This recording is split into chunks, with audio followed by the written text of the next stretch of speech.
Okay, good afternoon, everyone, and welcome to the fourth of our four-part Planning for Life webinar series. We're delighted to have you join us again. And it's my pleasure to bring to you a great panel of guests who are going to be discussing end-of-year giving in 2021 and looking towards the 2022 year in philanthropy. And before we get started, I want to introduce each of them that we're delighted to have. We have with us Nicolette Ray, Director of Donor Relations with the Community Foundation Tampa Bay. Nikki joined the Community Foundation in 2019 to assist donors with all of their philanthropic needs. She gained experience with community foundations during her time at a community foundation in her hometown in West Virginia. As a licensed attorney, she is currently a member of the Florida Bar Association, Hillsborough Bar Association, Clearwater Bar Association, and the St. Pete Bar. She currently serves as president-elect of the Clearwater Bar Association Young Lawyers Division, and has published articles on charitable giving in multiple legal magazines and local news outlets. She is a proud alumna of Bethany College in Bethany, West Virginia, and the West Virginia University College of Law. Secondly, with us, we have Jonathan Rich, Development Officer from the State Policy Network, who works hand in hand with SPN's donors to increase awareness of the organization's mission and goals. He joined the State Policy Network after serving as a development professional and frontline fundraiser for AIPAC in Philadelphia, South Jersey, and Florida. Before his role at AIPAC, Jonathan worked at Federalist Society and is a graduate of the Heritage Foundation's Young Leaders Program. He graduated from Penn State University, where he earned his master's in international affairs with a concentration in strategic communications in diplomatic relations and his bachelor's of arts in international politics. Jonathan is originally from outside the DC area and currently lives in Dallas, Texas. And finally, we have Austin Detweiler here with us from American Philanthropic. He's a managing consultant there, working out of their Westchester, PA office. Previously, he was the assistant director of the Matthew J. Ryan Center at Villanova University, as well as an adjunct professor in their Augustine and Culture Seminar program. He brings experience in grant writing, strategic planning, and donor communications. He serves on the board of Martin Saints Classical High School and the Charlotte Mason Educational Center, and is a founding director of the Philadelphia Catholic Scholars Program. And I am Don Arrico. I'm the director of the Pepin Academies Foundation, which supports all three Pepin Academies campuses here in the Tampa Bay region, in addition to the Pepin Academies Job Transition Program. And if you're not familiar, Pepin Academies are nonprofit tuition-free charter schools, which exclusively educate students with learning and learning-related disabilities. So I want to jump right into it, and I have a question for each of you, and obviously feel free to chime in whenever you'd like. So I'd like to ask first, what are you telling your donors as they weigh end-of-year gifts here in 2021? And let's start with you, Nikki. Of course, we're letting them know about the 100% deductibility up to 100% of your AGI for cash gifts. The unfortunate part about that is it doesn't count for donor advised funds, and a lot of our donors have donor advised funds with us. So we're really encouraging donations to endowments, unrestricted gifts, or even just making gifts directly to public charities. So that's a big one. We've seen a lot of changes in the state plans. So I think a lot of donors are really worried about the reduction in the state and gift tax exemptions that we're looking at in the coming years. Okay. So we've seen a lot of charitable remainder trust. So I've been working with donors on, adjusting their estate plans for that. But other than that, IRA gifts aren't quite as popular due to, you can't get the qualified charitable distribution if you give to donor advised funds. But I will tell you that we have seen a lot of IRA gifts into our unrestricted funds. So that's kind of what we've been focusing on. Wonderful. John, I want to turn to you next. As you speak to your donors here, I know you're on the front line of working with donors within this SPN network. What are you speaking with them about here as we close out 2021? Yeah, when you look at a frontline position and then the 12/31 deadline that we all have to face, it's what are the steps you need to take to move that donor from point A to point B to capitalize on the end of year gift, and what do you need to tell them, or who do they need to hear that message from? I think a lot of what we focus on is who needs to relay that message. Do they need a note or a call from a CEO or C-level executive, or are you the best person to relay that message? And what issues or concerns are top of mind for them at this point in time? It seems that the news cycle puts a new flavor of the month, everything, and the donors care about a certain thing on a 30-day cycle. So you need to be able to listen to them actively so you can, so you know how to relay that message. And Austin, to you, what are you speaking with? Obviously, you have a different type of client that you're usually working with, but as you interact with your clients, what are they, what are they speaking with their donors most about here as they close out the year? Yeah. So I was going to say I come from a slightly different perspective because I'm coaching a bunch of different fundraisers on how to engage their donors. But the two things that, I always like to tell them, and it's true, your donors are the hero, right? And this is what donors should think of is like, they're essential to helping this organization and ultimately then to advancing the mission. And that's the big thing to think about all throughout the year, but especially now, because the other thing, you always fundraise right from a position of strength. And so I'm telling my clients all the time, you tell your donors how good things are going. And it's this balancing act of, we really need you, we really need your help, but also things are really good. And the end of year is a really great time for that, because that's when donors can kind of think the year's closing out. This is the end of, taking any tax advantages that I have, but also looking at what's this organization going to do next year. And so donors really want to think in terms of like, what did they accomplish this past year that I was a part of, that I'm really impressed by? And what can I help them do going into the new year, if I'm able to step up again before we close out the year? Austin, I'm going to direct this next question to you. What are your clients finding that most donors, and Nikki alluded to this a bit, but what are your clients' donors most focused on in terms of where they're allocating funds? Is it donor advised funds? Are they trying to take advantage of that 12/31 deadline? Is it operations? Is it project oriented? What are you seeing? Yeah, there's a couple ways I was thinking about this. So end of year is really a time for like general operations gifts typically. So, donors are out, or fundraisers are out there meeting with their big donors throughout the year, closing project specific gifts. I need $100,000 for this, or can you contribute $50,000 to this? End of year is when we're looking at the organization as a whole and inviting everybody to come in to the whole thing here. Now, if you haven't closed a project specific gift, people are going to be on donor fundraisers, on the phone with the donors, asking for that kind of thing. But these gifts right now, the next 11 days of the year, which is a huge revenue time for organizations, a lot of general operations gifts throughout the year. Nikki can probably speak more to this than me, but the trend in DAFs has been, significant growth recently. One of the things that I'm seeing a lot among clients is donors moving funds between DAFs.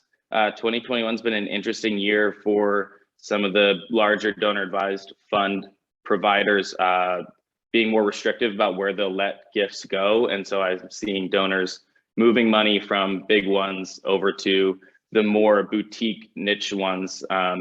National Christian Foundation is huge, of course, but places like Donors Trust and Bradley Impact Fund that are a little more mission specific, you're seeing a lot of interest in those places. I can't comment on whether that's significant at the end of year, but it's been a trend throughout the year. And to what do you attribute that? Why do you think there's a shift away from some of these larger DAFs to more niche boutique DAFs? Yeah, I mean, it's an interesting political moment right now, and some of the bigger fund providers are worried about the PR look where some of the money is being directed. And so there's some concern. It's none of the gifts that I've seen are being directed to, illegitimate organizations or anything like this, but they don't want their gift to be tied, their organization, I want to name names, to be tied to this organization.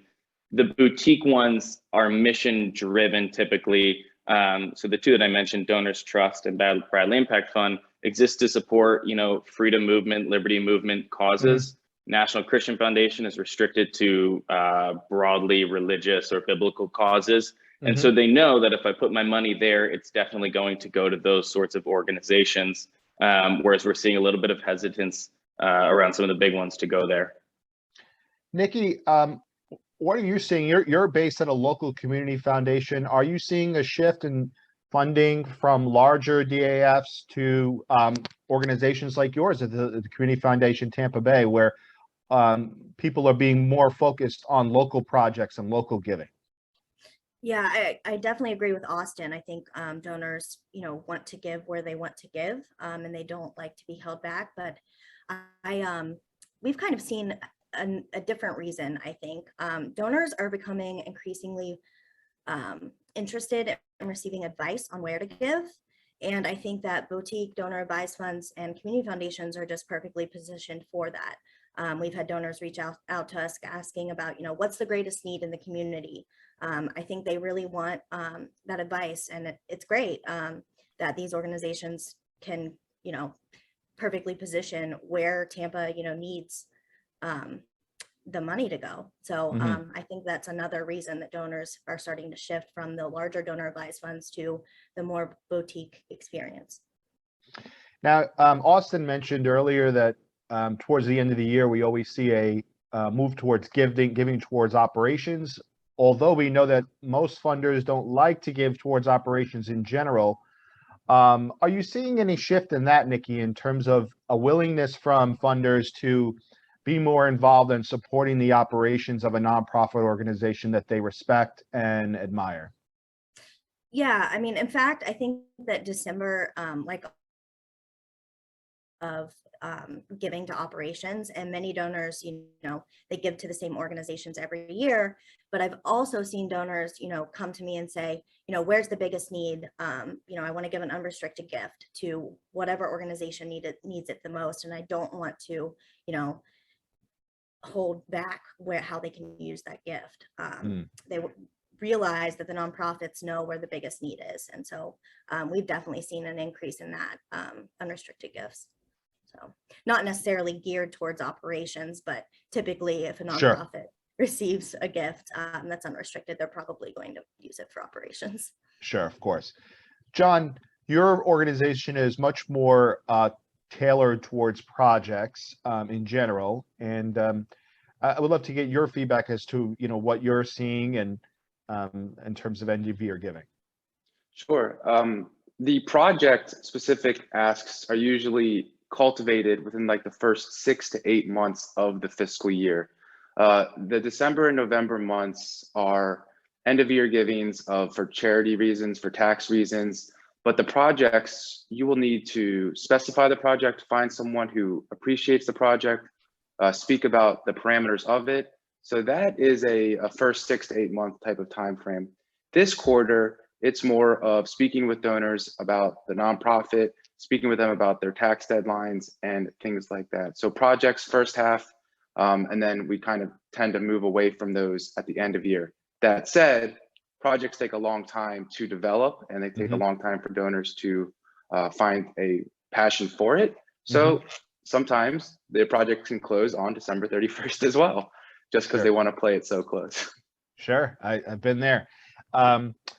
I want to turn this next question to Nikki and Austin.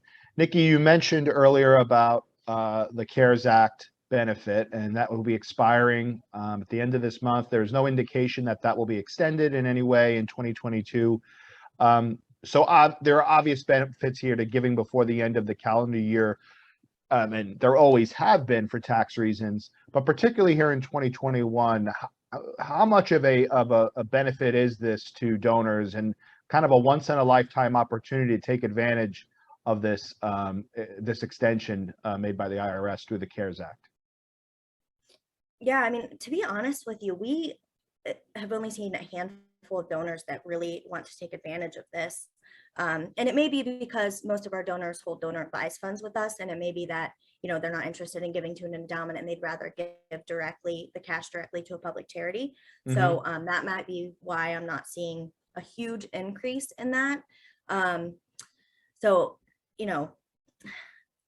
Austin probably has more to add, but it depends. It's only for donors who itemize. So I think it really depends on the donor that you're working with and whether, they're interested in endowment giving or if they want to give the cash directly to public charities. I think the donor advised fund restricted has held a lot of folks back.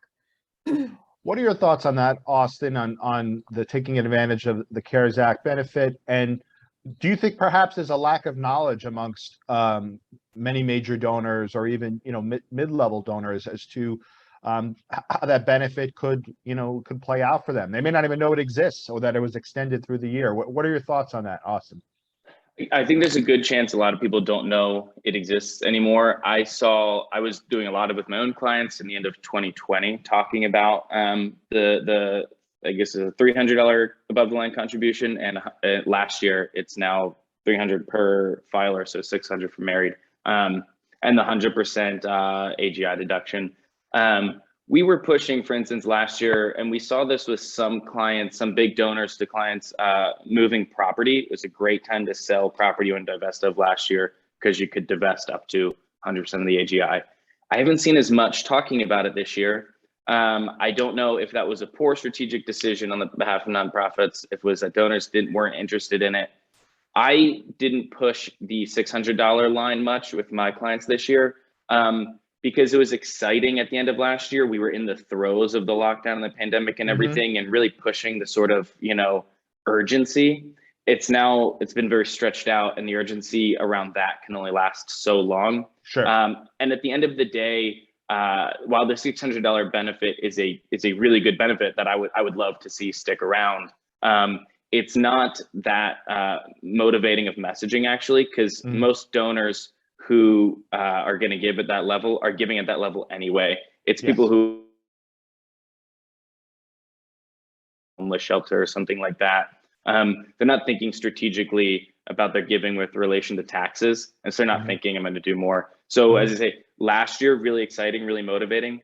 This year not quite as much. And as you say, there's no indication that it'll be around next year, which is too bad. There was a good bit of writing in the philanthropy space earlier this year that it should stick around permanently. I'm hopeful that we might see it at some point. This is sort of a test run, but I'm not sure we'll see it next year. I want to slightly add an amendment to this question. And again, this will be for Austin and Nikki, and John, feel free to chime in if you'd like. How much do you think that fundraisers defer a bit too much of the conversation around giving to financial advisors? Should fundraisers, within their limitations, have more input in terms of where people should direct their funds or how they should direct their funds, given their knowledge base around the different giving tools, rather than simply deferring to financial planners who are not quite often are not thinking with the same type of brain that we are in terms of giving. There's more of a return on investment, financial return on investment aspect to what they advise. So what are your thoughts on that, Austin? And then Nikki, if you could comment on that as well. Yeah, I'm glad you asked. I almost jumped in a few minutes ago to talk about this project specific versus general operations tension. One of the things I always like to say about that is it's sort of a thing we say in the fundraising world, and I'm not sure how true it is. So the vast majority of revenue in the charitable space is from individuals, not foundations. It's around 80% every year. If you include bequests, 70% of cash gifts every year accounts for all of charitable giving. The vast majority of that is low and mid-level donors just writing checks through direct mail, small gifts to their churches and stuff like this. None of this is project specific. So by and large, it's not. If we just look at major donors, we see, if anybody actually stops and looks at what they're doing with their major donors, you see a lot less project specific when we actually think about it. My company, American Philanthropic, runs a survey every year of a couple hundred nonprofits. One of the things we ask is how much of your foundation giving is general operations versus project specific. And it's always about 50% or more is general, which is really interesting.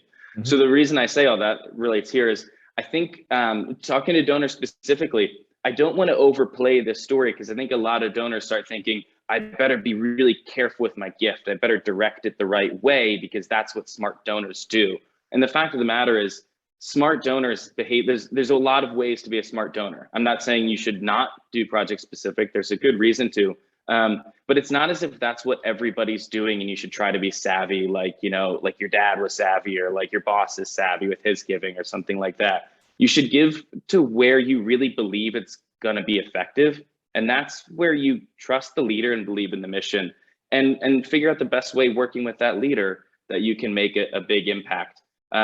So tying that back to your initial question, yeah, oftentimes, they say I need to talk to my financial advisor and see what I can do. And you need to be careful about that. You don't want to say, don't trust your advisor or listen to me or don't do it. But I think you want to say, I'd love to keep having this conversation. Or I'd love to have a conversation after you speak with him, because that should be a conversation of capacity or amount, not a conversation of where it's going to go or where it should go. Does that make sense? It does. Nikki, what are your thoughts on that question? Well, I think ideally, and in a lot of situations, particularly with the advisors that we work with, it's more of a team effort. So, the advisor will have the conversation about the amount, but then we will get involved to talk about strategic giving. And a lot of the advisors even are trained on to advise donors on giving and work with them. So on philanthropy. So, while I agree that, not all financial advisors are well positioned to comment on, the nonprofit space and where the needs are, I think that it's the perfect and an ideal world, it would be a team advising the donor. So I don't know that I fully agree that fundraisers defer to financial advisors too often. I think you kind of need to approach it as, a team effort and offer as a fundraiser to provide that knowledge, and position yourself as, a knowledge base of the need and how to give and philanthropy, and offer that as a service to advisors, kind of as a team approach rather than deferring to the advisor. One of the benefits of giving to a community foundation like Community Foundation Tampa Bay is as a talent within one organization, right? You have at the Community Foundation Tampa Bay people that have the ability to speak to the financial component, and have been, certified and trained in that, and also have people that can speak obviously to the nonprofit side, to the donation side. So there's a benefit, an inherent benefit to giving to the community foundation and having those assets available. But not all nonprofit organizations obviously have the capacity to have a financial person on staff that can speak to those things. So it might be good for nonprofit organizations to have perhaps a friend of the organization that is willing to donate some of their time to your high net worth individuals and help answer some of those questions around giving. But Don, if I could go ahead. I just wanted to jump on a point Austin made Please as do, well. John. I completely agree. It's important not to lean too heavily on tax benefits, because as an organization or a foundation, you want a donor for life. You don't want a donor for that fiscal year. And if you lean or solicit on this tax credit or benefit or kickback you may get, you might not see that person again next year, and that hurts everybody. So it's important to build trust, to actively listen about what they're passionate about. And yes, if there's an added tax benefit, that's a win-win for everybody. But to go in and lean heavily on a certain tax law for that year, it could prove to be a little trivial next year as well. Sure. And I think especially for some of the more niche donors that, John, you speak with quite often, they're giving because they believe in your cause, not necessarily because of a tax benefit. And for them, the tax benefit may be negligible to begin with. So they're giving, they're cause oriented, and they're giving and less about estate planning and the managing of their finances. They're going to give no matter what if they like what they hear from you and what your SPN is working on. And I'm sure Austin has a lot of clients like that as well. I'm sure Nikki does too. Clients that are going to give no matter what, doesn't matter what tax benefit exists. I want to pivot a bit back to the end of year component of our conversation. We've discussed how end of year giving is critical to nonprofit success, simply because a large portion of the giving that happens in that last month of December. But have you found in your experiences that donors can have a little bit of burnout at the end of a year, particularly in the past 2 years when we've seen a lot of needs across a lot of spectrums? Do you think there is a bit of burnout happening here as we enter into the holiday season, or do you think it's still time to really engage with your donors as we close out the year? Now, I'll go to you, Nikki, first to start. I don't know that I'm seeing a lot of burnout. To be honest with you, in the past 2 years, we've seen, if anything, an increase in giving. So I think that donors are waiting a little bit this year until the last minute. I mean, I think that a little bit of that happens every year, but I'm seeing it a lot more this year than usual. I think the holidays kind of came upon us, and the end of the year came upon us pretty quickly. And, you know, folks, there was so much going on that folks didn't realize. So everybody's scrambling now. But I mean, honestly, if anything, I see donors being more motivated to give than ever before. That's great to hear. Austin, what about yourself? What are your thoughts on that? Yeah, I agree with what Nikki said. I think this end of year sort of snuck up on everybody. In a lot of ways, last year was a weird year, but we were kind of so tied down. Everybody had a lot of time to think about charity at the end of the year. And this year we're kind of back to normal, but not. And so I think the time is still sort of funny, and all of a sudden it was Thanksgiving, and now we're coming up on Christmas, and people are struck by the fact that we're here. I don't think burnout's a big thing this year. I've seen, or normally, as you mentioned, Don, a lot of giving always happens at the end of the year. The statistics are always rough, but it's about 33% of all giving in December. And then a third of that is actually just the last 3 days of the year. So 29, 30, 31 incredible. is just a ton of money coming in to the charitable sector. A lot of that's mail. So I have a lot of clients who saw, mail delays and everything, especially last year, but again now, and they're sort of worried about over mailing with too many pieces hitting at the same time. Mhm. Typically, that's not a problem with donors. We get really worried about it, but most donors don't get that angry seeing a couple of pieces of mail in a row. So that'll be fine. They'll respond well to that, I expect. And I've seen a lot of frontline fundraisers out there getting checks in person right now. They're seeing donors and walking away with $5,000, $10,000 checks. Because people look to the end of the year, they think about their giving, and they're excited to write right now. They know there's still need, and like John said, it's not about tax benefits. It's about the mission. It's about what they're passionate about, and that's what your fundraisers there to help any donor find what they're passionate about and be there to help them achieve their goals. John, what are your thoughts? I wouldn't call it donor burnout, but there definitely is a sense of donor fatigue out there. People are tired. And this time of year, you're not the only organization calling upon them to finish their 1231 donation. So that's important to keep in mind as well. There are aggressive ways to contact donors and prospects, and there are non-aggressive ways to contact donors and prospects. Snail mail is a very non-aggressive way. I wouldn't be hitting the phones and doing a phone marathon, calling everybody twice a day until they give. But there's nothing wrong with sending out a mail solicitation at the beginning of December and then following up with it in mid-December. It's just important to space out your contact, but it is very important to know that donors are busy people, and we're not the only organization in their giving portfolio, and we need to understand that and respect that. I've heard direct mail and snail mail mentioned now a few times. I know even within the SPN space, there was differing opinions on the effectiveness of direct mail and using mail for giving. Austin, I'm sure you interact with this a lot as well. What are your thoughts on direct mail? Is it still as highly effective and a good ROI for nonprofit organizations as it has been in the past? Yeah, I mean, a lot of places pulled back on mail last year. That was not a smart move. Anybody who stayed in the mail did really well. Mail's really good this year. Now people are writing a lot about the digital acceleration, which is worth talking about. It's important to be in digital more than in the past, but mail still works. Anybody who has kids under, 5, 10, probably got an Amazon catalog in the mail this year. It hit everybody in my company. We all got it the exact same day. It was an amazing thing. We all wrote to each other and said, anybody claiming direct mail is dead. Amazon, the online bookstore, is mailing paper catalogs. The Atlantic, of all places, ran an article about paper catalogs just last year. The big companies, the successful for-profits, they're doing it. Successful nonprofits are doing it. Money's always there in the mail. Donors like seeing things. It's a great way to connect with your donors. It's a great way to teach them about the organization.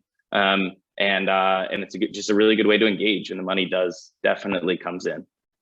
I'm glad you mentioned that Amazon catalog, Austin. That too is a big hit in my home. And I'm going to slightly date myself here, but I always remember as a kid being very excited about, I think it was Sears that had this massive Christmas catalog. It was almost like the size of a phone book, but it was, it came in every year, and I remember that being, something to be exciting about. There is something still to this day about having something that comes in the mail, tangible, that you can open and take the time to read rather than brush through on your phone. So yeah, I'm a big believer as well in direct mail and the power of mail giving. Nikki, at the Community Foundation, does the Community Foundation engage in any type of direct mail? And what are some of your thoughts on that? Sure, that was actually interesting for me to hear because we kind of pulled back just a little bit. We do send, our annual impact reports, and we did send, an end of year giving checklist, but we're very careful about how much direct mail we send out. So that was enlightening to me to hear. So Interesting, very interesting. It could be the difference of national organizations that are focused on a much broader giving space across the country versus the Community Foundation, which tends to be, although it's drawing donors from all over the country, is a bit more focused, obviously, on the Tampa Bay region. I want to pivot here now to probably one of the tougher questions I'm going to ask you all. And I'm going to start with you, John, because I think, where you work, you probably have do a good bit of research at this at SPN. Hyperinflation, or what we're approaching, is it having an impact yet, in your opinion, on giving, positively or negatively? I haven't seen a impact on hyperinflation within the giving yet. People give their standardized gifts, whatever level that may be. Certain organizations call it club levels or giving societies.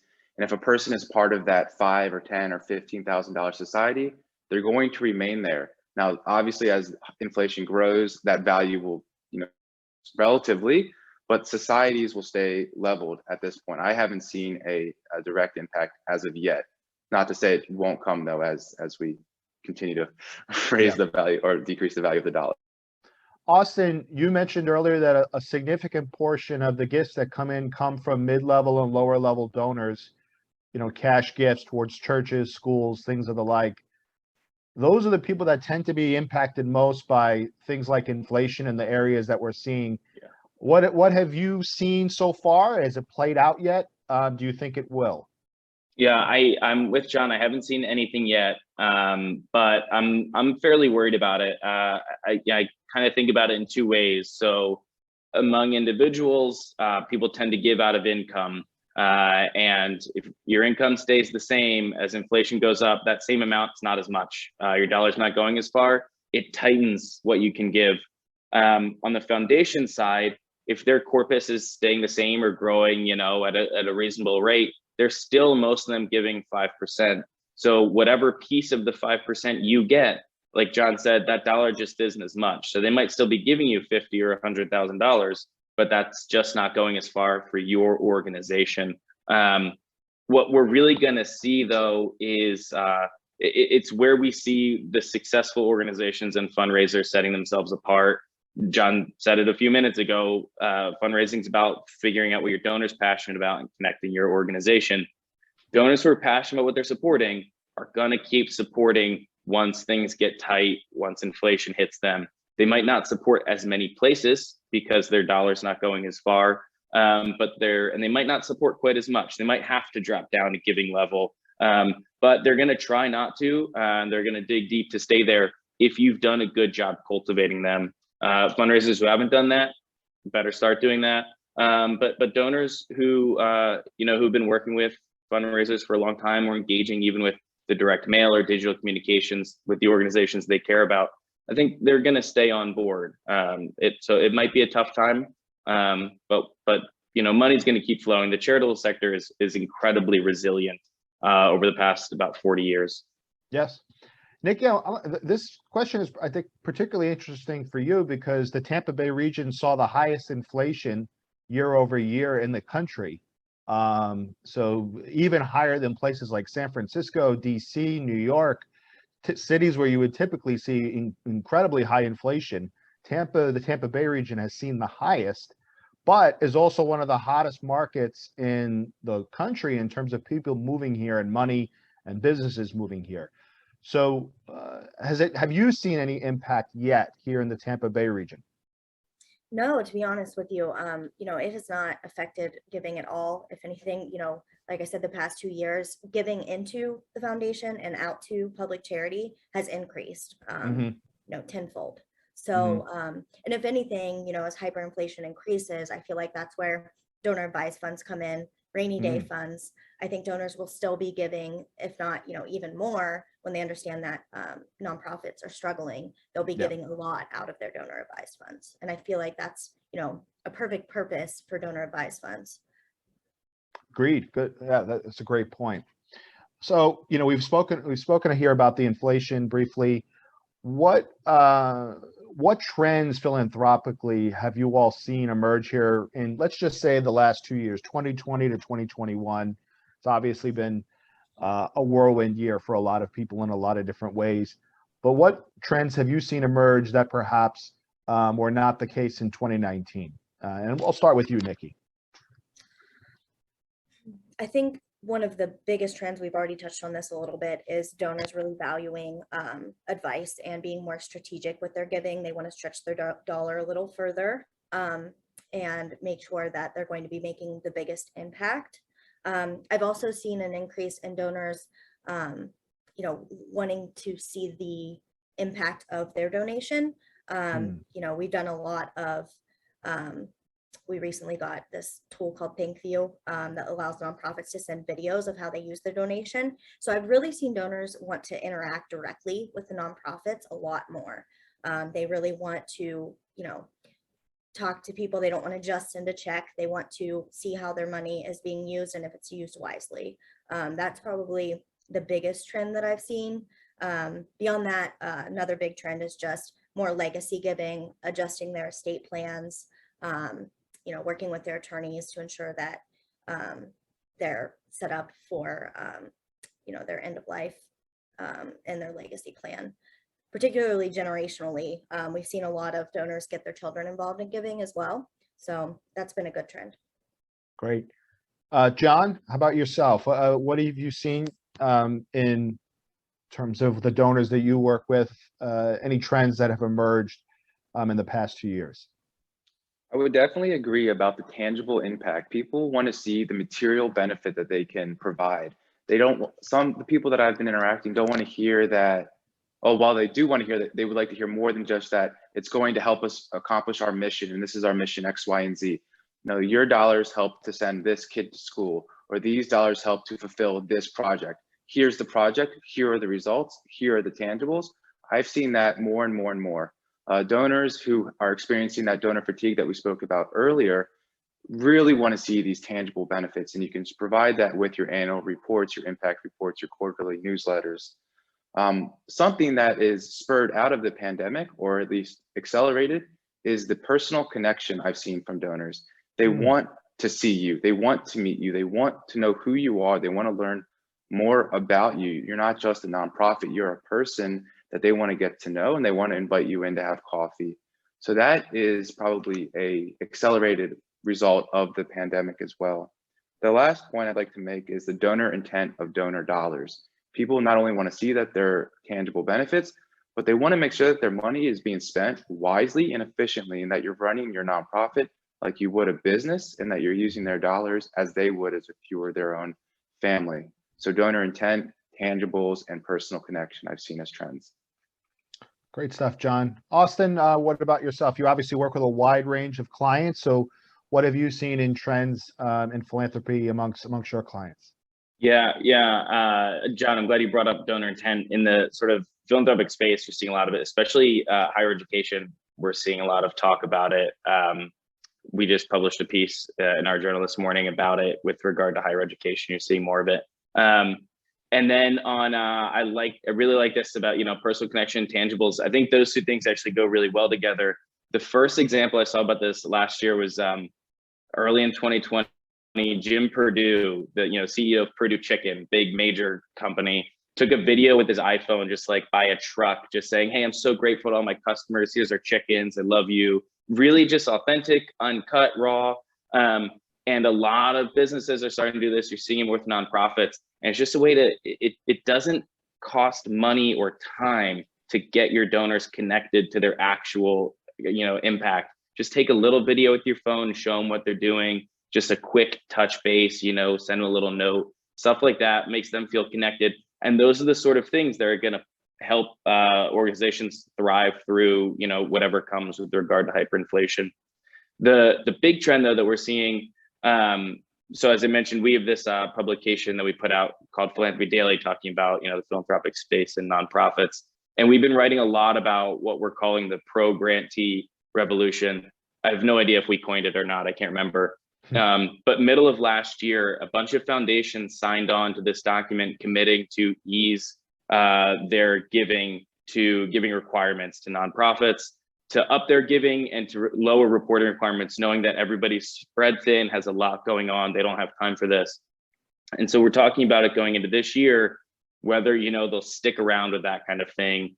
I just saw the Center for Effective Philanthropy even writing about it as well, saying all these sort of like rules and reporting and hoops to jump through, that's not helping nonprofits. And I've seen a lot of this from individual donors too, where I've got clients, donors writing in and saying, I know times are tough, I really want to help you out. And they're sending generous checks. They're not requiring a bunch of, interaction. So they want personal engagement, but we're sort of getting away from a lot of the bureaucracy around it all, which is really exciting. It might be a really positive benefit out of, a really hard couple of years if we see more well-oiled giving from individuals and foundations. Sounds like individuals and foundations are becoming more results oriented and less focused on, what's going on in the back room behind the organization. If you think about it, every other consumer interaction we have, we're not delving deep into, what goes into the production of a product. We just buy the product if we like it, and we continue to buy the product. With nonprofits, there seems to be a disconnect for a lot of people. Maybe it's because of the size of the investment. Buy cars and a lot of expensive items all the time, and they don't necessarily need to know who's building the cars. With nonprofits, perhaps if a donor or a funder likes what they see for a consistent period of time out of that organization, maybe that's reason enough now going forward for some folks to continue to invest in that organization rather than to continue to see, what's going on, how the sausage is being made essentially at that organization. As long as they're producing results and they're doing it effectively and they're being transparent, maybe we're getting to a point where that's enough. Yeah, I like that a lot. I mean, you never buy a pair of pants and wonder like, oh boy, I better see the factory and see everything that goes on to these. You buy a pair of pants and you like them, you buy them again, right? Yeah. It's the same kind of thing. You look at, Pepin Academies, look at it, and you don't have to see, everything that's going on in the back room. What's the faculty lounge look like? What does the playground look like? You look at the students. Are you happy with the way the students are treated here? You call Don and say, hey, Don, tell me what's going on. Tell me about some success stories with some of your students. And Don tells you about it. And that's what you want to see. I'm wearing a pair of jeans I like. I'm seeing students that I'm happy with. And I think you're right. I think we're seeing some movement there. But without all of the sort of, burdens of proof being on nonprofits. Like, let me, there's this tendency to feel savvy and think, oh, I better really make them work hard to prove it.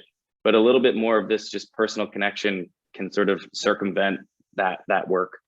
And as John mentioned, that's on the fundraisers themselves to develop those personal connections so donors do feel comfortable enough to drop some of that burden of proof. Yeah.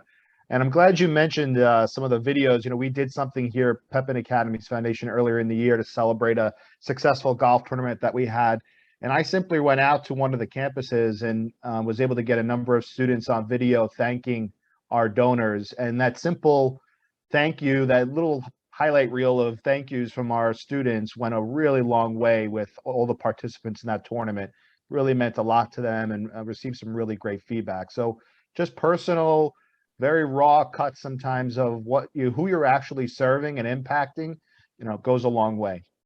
Any thoughts as to whether we're going to see these trends continue into 2022? I'll open that up to anyone who wants to comment on that.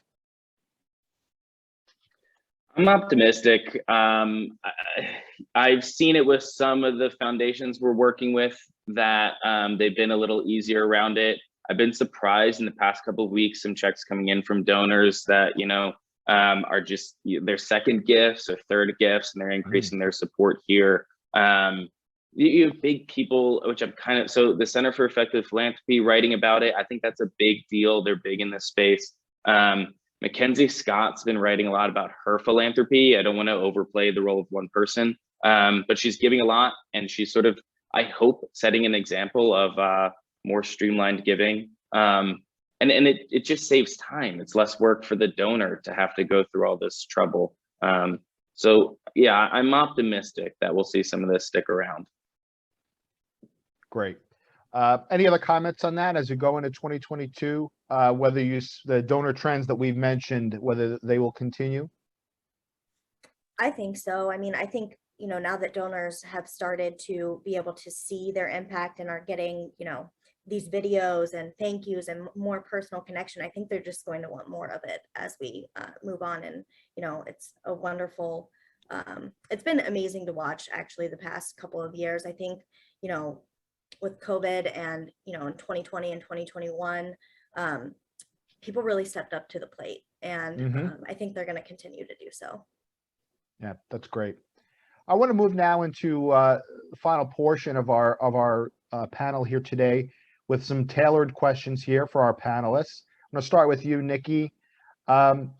Mentioned earlier that the Tampa Bay region is one of the fastest growing metropolitan areas in the country. So broadly speaking, what are you seeing philanthropically in the Tampa Bay region? Where are people most passionate? Obviously, you've mentioned here they want to know where they can have the greatest impact, but more specific than that, what are you seeing in the Tampa Bay region? So it's kind of shifted. During COVID, we started what was called the nonprofit needs list, where nonprofits could submit their most pressing needs, and we published it on our website. So donors were really, really receptive to that, just to meeting the needs quickly. And of course, that trend was basic needs. But now we've seen a bit of a shift. Early childhood education and mental health are probably the biggest categories.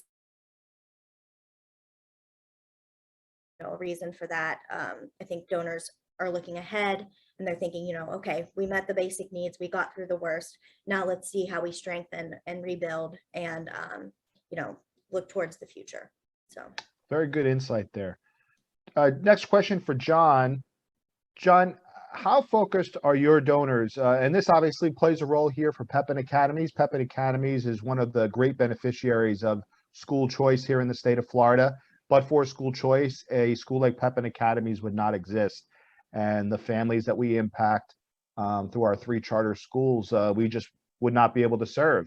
So, it's thanks to everybody in the school choice movement that has made Florida one of the great beacons of hope for school choice, that enables the Pepin Academies to continue to grow and perhaps open more campuses.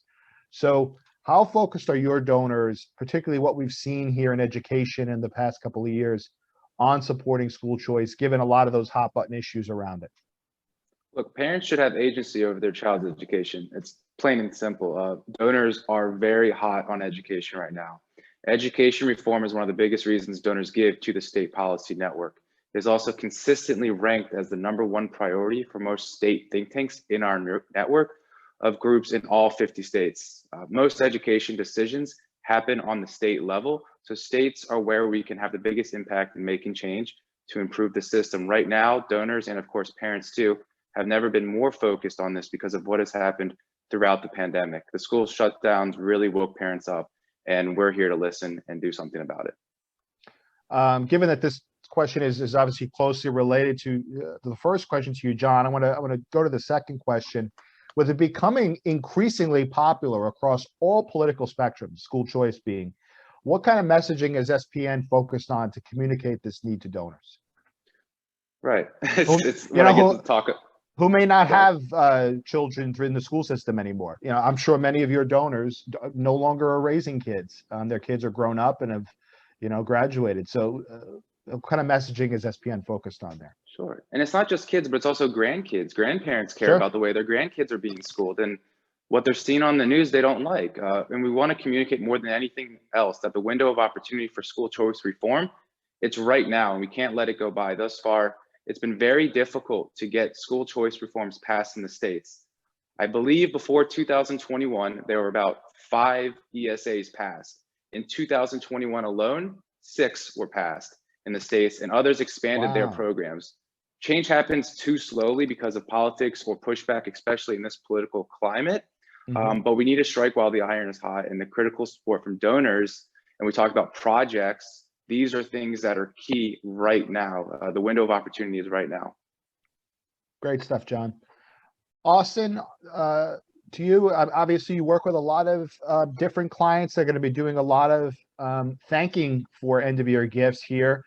What are some of your tips on the best way to, and you've kind of touched on it a little bit, but what are your tips to your clients and the best way for them to thank or steward those end of year gifts? Yeah, I mean, it's nothing super different at end of year. Stay personal and stay prompt are the two main things. So really any way to say thanks: phone calls, emails, handwritten notes, text messages. If you have that kind of relationship with your donor, if a gift comes in, say thank you and say it quickly. Don't sit around on it. It makes this time of year kind of busy, but the thing is, you know, a lot does slow down, at least with regard to travel. There's some less meetings. And we want to spend time with family right now, but we got to make sure we're thanking our donors really quickly. It's a big deal when somebody sends you some of their hard-earned money. I always say too, you know, don't be afraid to send your donors Christmas cards. We want our relationship with donors to be authentic. They should be real relationships. You send your friends and family Christmas cards, send it to your donors too. If it's not a real relationship, do the sort of things like it is real, and hopefully eventually it'll become real. Just little things like that. Don't be afraid to get on the phone. Don't be afraid to send a Christmas card. And especially, I emphasize this because it works and it's true. Make sure you're clear your donor's the hero of this story, right? When you're saying thanks, you're saying thanks for what you achieved. It's not me, or we. It's, you know, we're not here without you. And because of your gift, you did these kinds of things.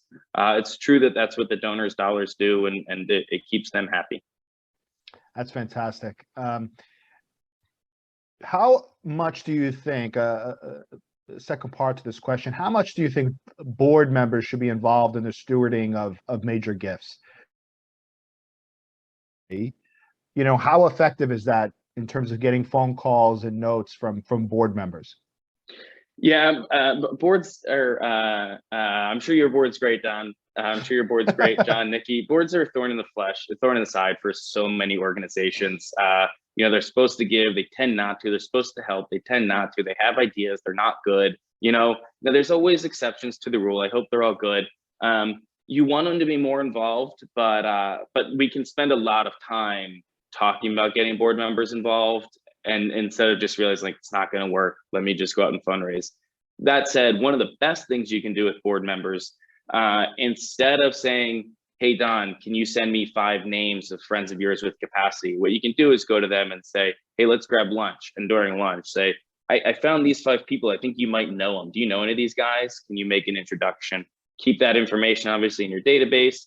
And then make sure that if you've got a donor who's got a relationship with a board member, you're asking them to help with a thank you, right? So it's like, you know, hey, Don, your buddy Steve just sent me 10 grand. Make sure you send him a note and say, thanks, I really appreciate that. Or, you know, like we said, end of year is a big time to be closing gifts. If you've been working a friend of a board member, ask that board member to help out now, especially, you know, make a phone call, especially if they're close. This is a tough time to make phone calls. I said a minute ago, do it. So do it. But, you know, next couple of days, we're really in the heart of Christmas season. It might be easier for a board member to call his buddy and, you know, remind him about the gift. Good suggestion. All right, we've got about 5 minutes left. So final question for each of you. First for Nikki, what's the Community Foundation focused on in 2022? So, you know, after what we saw with our nonprofit needs list during COVID, moving forward, we're just going to work on sharing local needs and the nonprofits needs with the community and donors, just in an open and more inclusive way. And I think this is a really interesting sweet spot for community foundations across the nation, because we're not just one nonprofit, we work with all the nonprofits. And because we have a competitive grant cycle, we're very in tune with what the nonprofits are doing locally. And so, for example, this year, some of the best applications that we get, we're going to share on our website, and we're going to share with donors. And I think that, you know, that can be a great opportunity for donors to really get even more involved. John, what about at SPN? What are you all going to be focused on this coming year? Sure. Well, there's a lot of things that we're focused on this coming Sure. year. Education, healthcare, and building out durable freedom infrastructures within the country in all 50 states so we can get school choice passed. These are programs that are hot button issues, and they should be. Right now, parents are being attentive to what their kids are learning because they're seeing it on Zoom. And some parents don't like it, and they should have the agency and the empowerment over their child's education. And that will be one of the biggest priorities of State Policy Network moving forward into 2022. Great, John. And thank you again for the work you all do at SPN.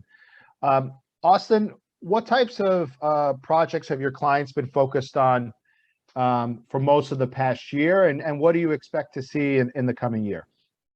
Well, first of all, John, I'm really excited to hear all the good news about school choice. I'm seeing a lot of that with clients, and so I'm glad to hear from you about how much is going on. There's going to be a lot more of that, and thank God it's important. We want to help schools like Pepin Academies and so many others across the country.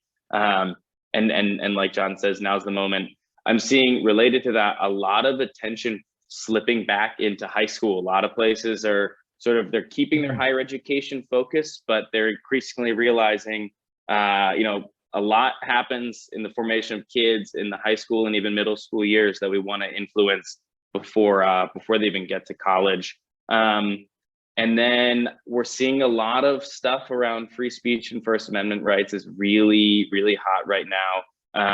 Whatever side you fall on that issue on, everybody's interested in it. What's the role of big tech in this kind of thing? What's the role of the state? What are people allowed to say? People on both sides are worried and putting money up there. I think donors are wise to stay involved in that space, and organizations are wise to work hard there. Interesting. Thank you so much, Austin. All right, in the final 2 minutes here, I want to give you all an opportunity to just leave us with some closing comments and then provide information about where our donors, if they're interested, could contact you about how they could get involved with your organization. So we'll start with Nikki first. Sure. So, as a community foundation, we have various options for giving. It makes giving flexible and easy. Donor advised funds are probably the most popular, but we also have endowment funds, legacy funds for estate planning purposes. And, even if you don't have a fund with us, I'm always happy to connect donors with needs in the community. It's all about connecting donors to causes they care about. So feel free to reach out to me directly. My email is nrea@cftampabay.org, or give me a call. My direct line is 813-609-4855. Thanks, Nikki. John? Sure. So the State Policy Network's mission is to catalyze thriving, durable freedom movements in every state, anchored with high-performing independent think tanks. I encourage you, if you'd like to learn more, we do a lot of different things, spn.org, and you can reach me directly on my cell at 214-960-9273, or my last name, REICH, at spn.org. And again, just like reiterate, one of the biggest things that we are moving forward on is school choice this year as well. I would love to speak with anyone about that. Thanks, John. Austin, we'll close with you. Yep, thanks, Don. So I'm with American Philanthropic. We're a firm that helps nonprofits grow and thrive. Our mission is just to strengthen civil society. We work with any organization that does that. We also publish an online journal focused on civil society and philanthropy. It's called Philanthropy Daily. So you can find me at americanphilanthropic.com or at philanthropydaily.com. You can catch me by email. It's just my first name, Austin, at americanphilanthropic.com. And we're working with groups all over the country to help them grow and advance their missions. Thanks, Don. Oh, thank you, Austin. It's been great having all three of you. I want to wish you and your families a blessed Christmas, holiday season, and a new year. And I hope 2022 is as successful for all of us as it's been here in 2021. And I want to thank you for your time. I wish you all health and happiness. Thanks very much. Having me.